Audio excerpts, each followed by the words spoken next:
रुई 36 गावामध्ये एक लोकांनी ग्रामसभा घेऊन इथले काही जे प्रश्न आहेत त्याच्याबद्दल त्यांनी उपोषण सुरू केलेलं होतं। या ठिकाणी आज मी भेट दिलेली आहे। गावातील बंधू भगिनी जे आहेत त्यांच्याकडून त्यांचे काही जे समस्या आहेत त्या ऐकून घेतलेल्या आहेत आणि त्यांना मी आश्वासित केलेलं आहे की येणाऱ्या दिवसामध्ये आपण कठोर कारवाई करू आणि त्यांचे जे प्रश्न आहेत तर ते आपण मार्गी लावू।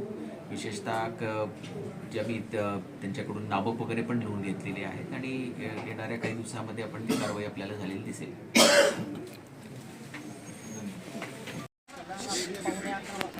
लघुशंकन केला होता अंधाराचा फायदा घेऊन 3-4 जणांनी एवढं बेदम मारलं तर जमली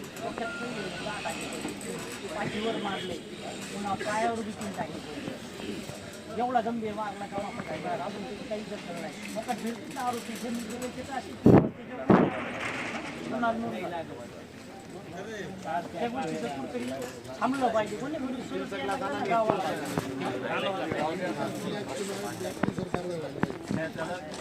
कारवाई करून त्याच्यावर ऍक्शन होत नाही, काय करायला पाहिजे? इंटरनॅशनल ऍक्टनुसार कारवाई व्हायला पाहिजे।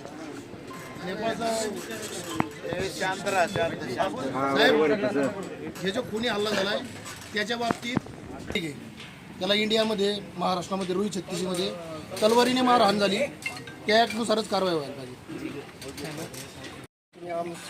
आमच्यापर्यंत आला त्याबद्दल मी सर्व उपोषणकर्त्यांच्या वतीने तुमचे खूप खूप आभारी आहे। आणखी तुम्ही जे आम्हाला 3 दिवसाचा अल्टिमेटम दिला त्या 3 दिवसानंतर समजा तुम्ही प्रयत्न करताय त्याबद्दल आम्ही खूप आभारी आहे। सर्व प्रशासनाचे आभारी, असं आमचं कुणावर काही ब्लेम नाही। तुम्ही जे काय प्रयत्न करता तुमच्यापर्यंत त्याच्याबद्दल तुमचं खूप आभारी आहे। पण या 3 दिवसानंतर 5 दिवसानंतर झालं नाही तर आम्ही या ठिकाणी उपोषणाला बसणार नाही, तर आपल्याला नियोजन देऊन आम्ही आत्महत्या करू।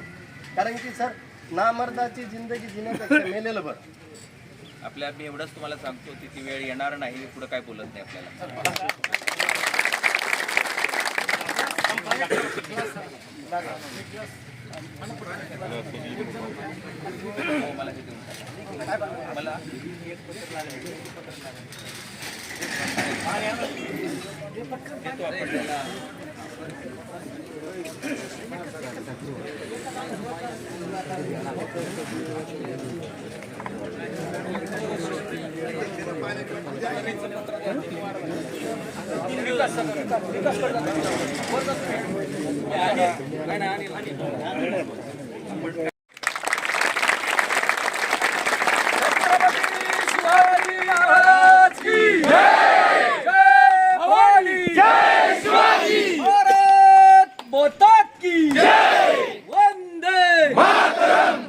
धन्यवाद।